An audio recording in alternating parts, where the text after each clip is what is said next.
baby. It is 1:30 in the morning, and I just can't sleep. I gotta get you all these tipsy picks. It's time to get tipsy. This is Johnny Danger with FantasyFootballBlueprint.com. Guys, listen. I know the picks weren't great last week. The Browns, they just couldn't play against Baltimore, but let's face it, I was tipsy. It's just going to happen. But we're going to do better this week, and I'm going to tell you why. Because I've been looking through these lineups, I've been looking through these games, and I tell you what time it is. It's Mitch Trubisky time. Remember, these are deep values. These are guys off the beaten path. These are plays that probably will not be top 3 stacks. They probably will not be in a lot of lineups. But we got to find value. We got to find differentiation. We've got to find the people that other folks don't have the balls to play. And Mitch Trubisky is that guy. $5,500. They are hosting the Bears at home, who gave up the 3rd most points to wide receivers in week 1, and specifically are challenged by guys with Allen Robinson's skill set. He's got a top 15 wide receiver cornerback matchup on paper. I just really like that combo. Allen Robinson getting the ball from Mitch, throw him in the lineup, give it a shot. The Bears have snuck up to a 5.5 point favorite in this game, and it's one of my sneaky picks to go over. Move over Mahomes. Mitch will take it from here. My homie Chris is not going to like this part. Just, Chris, if you're watching, go back, count your $200,000 and just turn off the video. Just don't watch. This part's not for you. The next guy, I just have to say, every lineup I've built, I just keep falling on the bit players around this guy. I like his wide receivers. I like his running back. I like his tight end. I like the team he's playing against. So at $5,900, Phillip Rivers is going to find his way in a couple of my lineups. The Vikings defense is a shell of its former self and exploitable, and let Rodgers look like vintage Rodgers last week. So, you know what? The more I looked at it, I decided I got to game stack this side of the game. I got to put this guy in. But I'm telling you, if you follow this tipsy pick, you better throw an extra beer back and promise me you won't watch the game, because you're not going to be able to keep those hot wings and beer down if you watch Phillip Rivers haphazardly throw the ball all over that damn field. I'm really not crazy about the running backs this week for tipsy value. But I do have a couple. He was on the list last week. James Robinson, $4,400. Jacksonville just doesn't have anybody else to carry the ball, so he's going to get an opportunity. He got every carry that wasn't a gimmick play in week 1, and I just don't see that changing.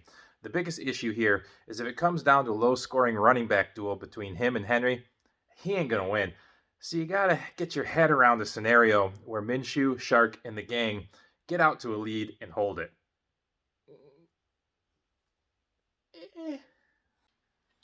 All right, hold on. This is gonna need some more of this. Just let me.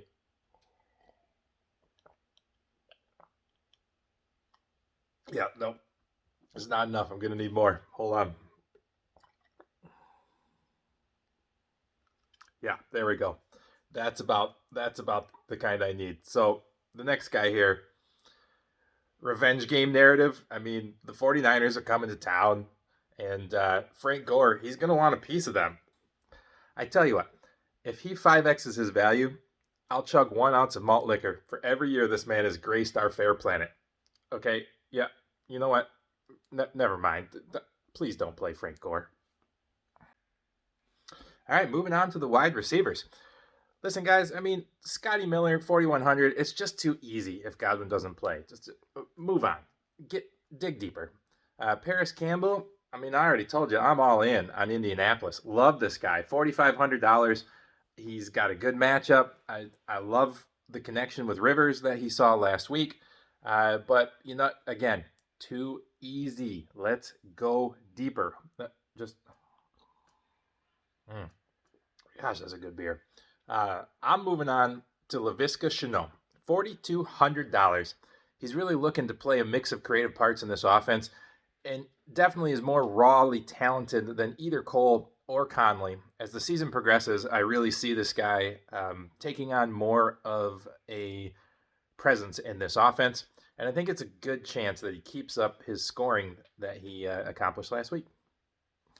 Guys, it looks like Sam Darnold just doesn't have capacity to target more than one guy in a game. With Lev Bell out, with Crowder out, and Perryman never really accomplishing anything in his career, I'd be game to give the former lacrosse player a look at $3,200. I'm talking about Chris Hogan here, friends. The 49ers are traveling from the West Coast all the way to New York to play this game. Their defense is beat up. Richard Sherman's out. They're just not the same unit that they were last year. I still imagine the Jets playing from behind as well, so they're going to have to throw the ball, and with really no running game to speak of, they're going to have to chuck it. I think you can give Chris Hogan a look at $3,200 if you really want to get some of those top-end running backs in this week. Usually where I like to save some money, tight ends. Kittle's out, as we know. Mark Andrews, he's a stud, but expensive. I'm on Ertz. I like a couple of these other top-end guys, but if you want to dig for value, tight end is where I like to go. Excuse me, friends. Jordan Akins was the backup last year to Daniel Fells. Well, maybe not backup, but second fiddle to Daniel Fells. But he outsnapped him by 2 times the amount last week.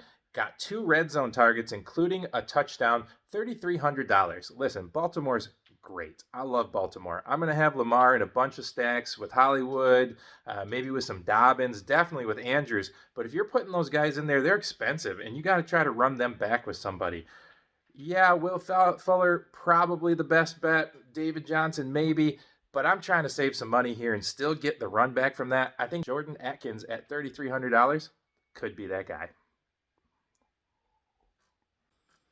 Again, with the theme, here we go. I can't quit you, Philip. I can't quit you.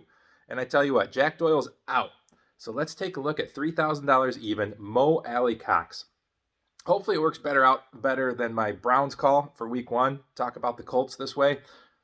Come on, guys. Look, these are the tipsy picks. Please don't play all of them. Maybe just like one of them. I don't know. Maybe just drink a beer with me. That's okay too. But guys, I'm sold on the Colts putting up some numbers. And with Jack Doyle out, I think Mo could get the job done. All right, look, folks. It's almost 2 a.m. I got to get some sleep. I got to finish this beer. So I'm going to give you one more pick, and then we're going to get out of here. Look, it's a rare find to find anybody worth even a shot of a chance at under 3K. But Jimmy Grapes and Kyle Shanahan loved to get their tight ends involved and make game plans specifically for them. As you know, Kittle is out. Sanu got brought in, which is awesome, but Debo is still out. And I think that this is going to open up a chance for Jordan Reed to be fantasy relevant again at $2,600. Maybe he can get just one more Pro Bowl style game in him before he's knocked out for yet another season. For under 3K, I'll drink to that. I'm Johnny Danger for FantasyFootballBlueprint.com. Cheers. What happened? Didn't you hear? We won.